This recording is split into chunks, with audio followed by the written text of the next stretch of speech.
What is going on, New York Yankee fans? Welcome back to another Big Blue in the Bronx YouTube video, a Yankee video. We haven't done one of these in a while, and no, it's not going to be negative. Make sure you hit the like button, comment, and subscribe. Turn on post notifications so you know when a live stream pops or video drops. Appreciate you coming back. Share this out. Do all the good stuff. So, today we're going to talk about a player that should be a Yankee this offseason, and I get it. There's the perception, hey, a lot of Yankee fans think every player should be Yankee, every superstar. Well, this one needs to be a Yankee. He is the most talked about player so far this MLB offseason, and that's Yoshinobu Yamamoto, a pitcher coming over from Japan. He will be posted on Monday and will start talking to MLB teams on Tuesday. The Mets and the Yankees, some top teams in pursuit, and we'll get to the others in a little bit. But let's go over Yoshinobu Yamamoto, who is a starter coming over from the Oryx Buffaloes. He's 25 years old, so it's the same age as Masahiro Tanaka when he came over. And I'm pretty sure he's about 10 years younger. Yeah, he's about 10 years younger than Masahiro Tanaka, so he's a young kid coming over. A lot of accolades, though, since starting with the Buffaloes in 2017. He's a two-time Pacific League MVP winner. He's a three-time award winner for the Eiji Sawamura Award, three-time Japanese Triple Crown, Japan Series champion 2022, three-time Pacific League ERA champ 2019, 2021, 2022, five-time NPB All-Star, two-time Best Nine Award, two-time Pacific League Golden Glove Award winner, an Interleague Play MVP in 2021, three-time Best Battery Award with catcher Kenya Wakatsuki, and also as well, before we get to one of the major ones, Tokyo All-Olympic Baseball Team for 2020, and two no-hitters, one in each of the last two seasons. And what's remarkable about the last no-hitter he threw was Brian Cashman, the GM of the Yankees, the owner, Hal Steinbrenner, and one of the top advisors in the organization, Mr. Omar Minaya. They were all in attendance, and they were all cheering and clapping once he got the no-hitter. So that tells you the Yankees will be in serious contention and will be one of the final contenders for Yoshinobu Yamamoto. But let's talk about his stats, his characteristics, and all that sort of good stuff. And we'll also get to compare him to some of the pitchers that have come over from Japan in recent years. So, 2023 with the Buffaloes, 17-6, 1.16 ERA, 24 games, a total of 171 innings pitched, 119 hits given up, and a total of 176 strikeouts. To move on, we go to some additional notes and additional numbers. He's got a 26.7 strikeout rate, which is 4 points above the MLB average and 7 points above the JPL average. And he's also got a 4.2% walk rate, which is 4 points below the average in the MLB and the JPL. Also, pitches and repertoire. Mostly uses the fastball, 93 to 96 miles an hour on the gun. Then you got the split finger fastball, 90 miles an hour. You know, obviously we see a lot of splitters and all these different things in baseball, but, you know, obviously we saw what Tanaka's split finger was. I'm really looking forward to see what Yamamoto does with his split finger fastball coming over because, hey, you know, we haven't had a Japanese pitcher since Tanaka. And I think it would be really exciting again. And just to add him to this rotation creates a lot of energy for the fans and the organization overall. But continuing, he's got a curveball that ranges around 77. He's got a slider, ranges around 82, and then 92 for the cutter. With that being said, that's kind of the chronological order of how it goes. Slider and cutter, he doesn't use that often. Curveball is middle. Split finger, second most used pitch, and four-seam fastball is the most used. Some other characteristics, and we'll also take a quote from Pinstripe Alley. He doesn't give up a lot of home runs. Only allowed 2 last season. And there obviously is that thing of the NPB is different from the MLB, but it's admirable. Only 2 home runs last season given up. When you look at this Yankee rotation, Nestor Cortez and Luis Severino and Carlos Rodon, they blew up tens of thousands of times. Exaggeration. But, even if he comes to the Yankees and he allows more home runs, it's still not going to be as bad because he didn't give up that many in Japan. But he will also have to get used to throwing every 5 days as opposed to once a week, which I think maybe will hurt him a little bit. In spring training, they'll get him used to it, though they will probably try out some other pitchers, Drew Thorpe, Chase Hampton, all those other different cats. Those guys will obviously be tried out. It's not going to be your set 5-man rotation, but when you go into the regular season, I think he'll start to tack onto that sort of different thing, but also as well the pitch clock. The pitch clock is also going to be very important. They don't have one in the NPB. They've started to consider it, probably by the use of it, going to start around 2025, but that's not confirmed. But they haven't used it yet. Yoshinobu Yamamoto is going to have to get used to it, and all these different things. But also, some other quotes we got here from MLB Trade Rumors.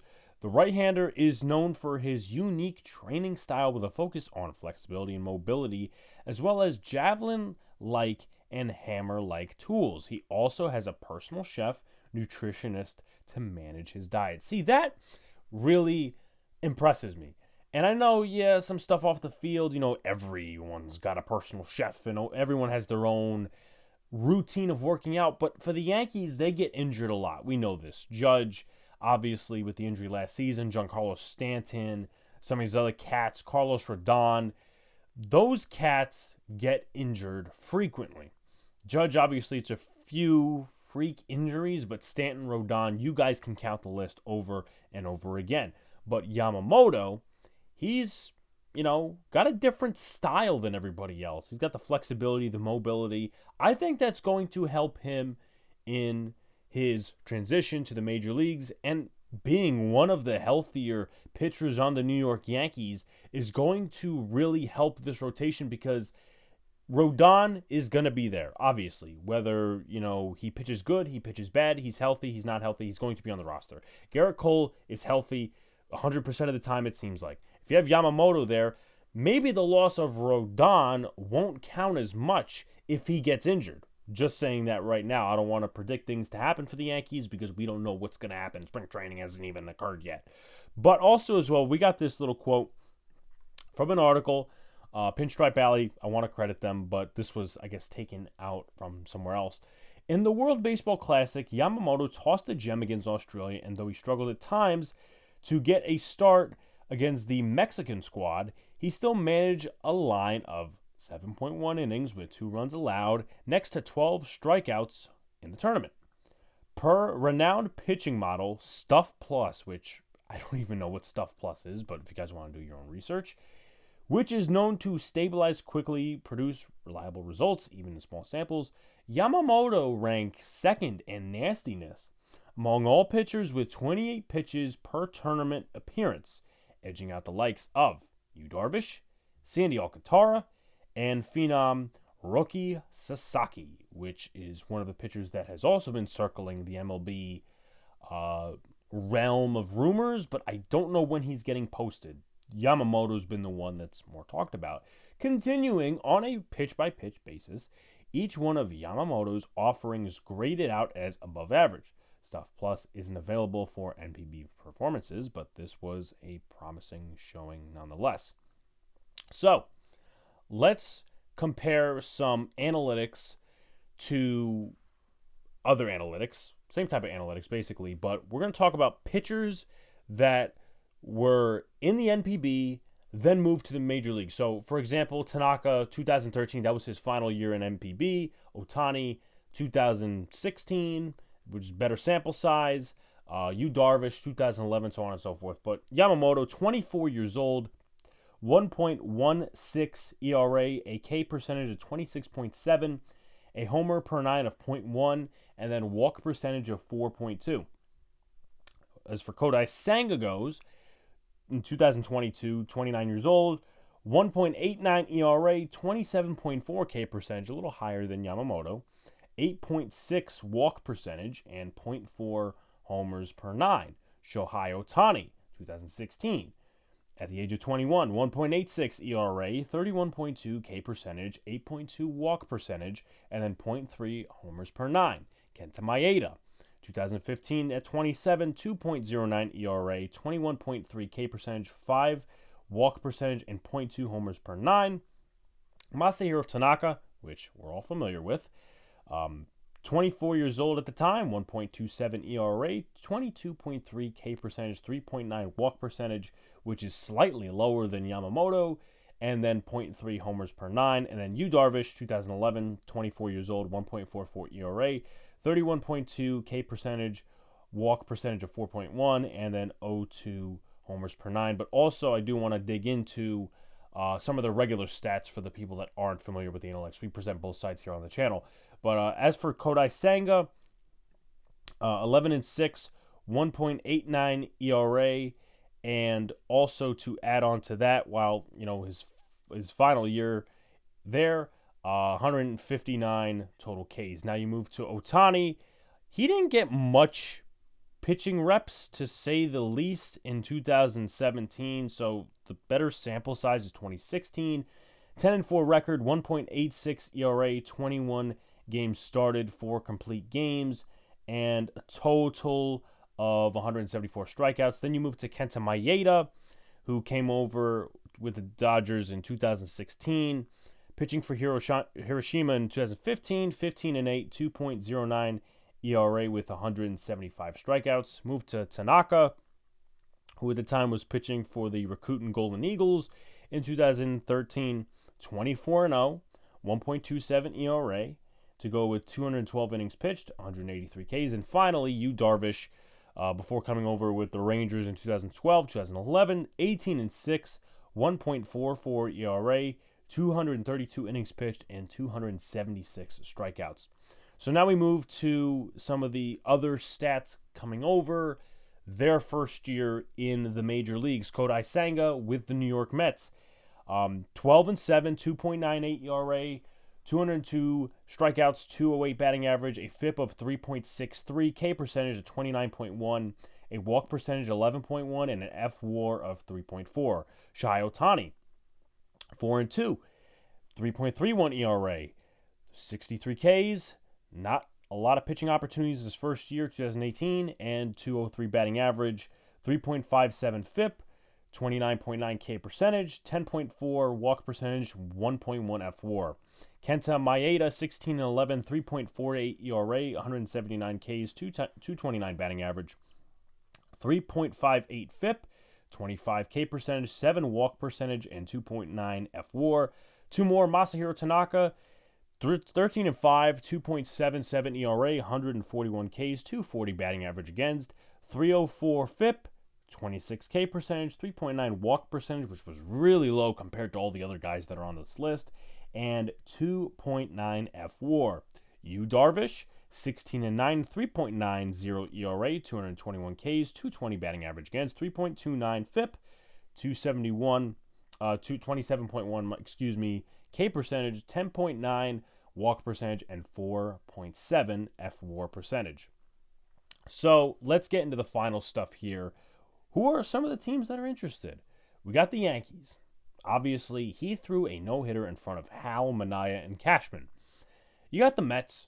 Steve Cohen, he's going to spend starting pitching, and just the rotation and the bullpen needs work for the Mets. The Diamondbacks seem to be interested. The Boston Red Sox, apparently one of the links there is his former teammate Masataka Yoshida, who came over last year. The Chicago Cubs, I don't know if him and Seiya Suzuki played on the same team, but nonetheless, the San Francisco Giants and the LA Dodgers.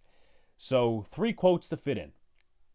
Comfort over dollars. That's what he seems to want.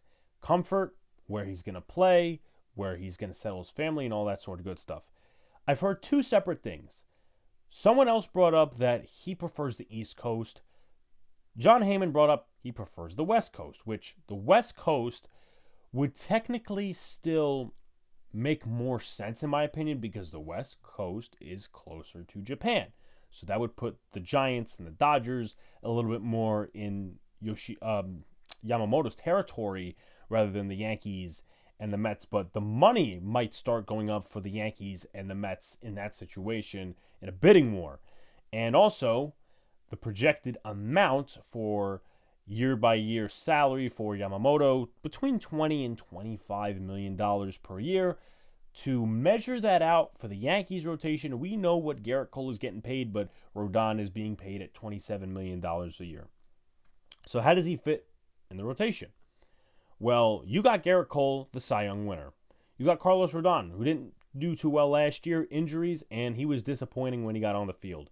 Luis Severino is no longer a Yankee. You combine that with Nestor Cortez, Clark Schmidt, and also, hey, listen, in a couple of years, you'll have Drew Thorpe, some of these other cats coming through the system. Maybe, just maybe, Luis Heel gets another shot at the rotation. I know Michael King did well in that role down the stretch, but if we're talking about pitching the top 2, top 3 in general, Gerrit Cole, you got a guy in Yamamoto, and you got Rodon, and even just the top 2 in Cole and Yamamoto, you're looking at, again, kind of like what we envisioned with Rodon, but the disappointment happened. Top 2 duo starting pitching in baseball? I don't know. Besides the Texas Rangers and maybe the Houston Astros, I can't think of a better 1-2 punch than those guys coming over. And Yamamoto is the top pitcher this offseason. He is the top pitcher this offseason. There's no doubt about that. There's not this guy. There's not that guy. Ohtani, he got surgery. He's not going to be able to pitch. So it's Yamamoto season. The Yankees must go out there and sign Yoshinobu Yamamoto and outbid everybody else. Like, comment, subscribe, folks. Do all the good stuff. Turn on post notifications so you know when the live stream pops or your drops. Appreciate you coming back. Going to do a couple more Yankee videos, of course. I think I'm going to do one on Juan Soto again, but appreciate you guys for coming out, and we will see you next time.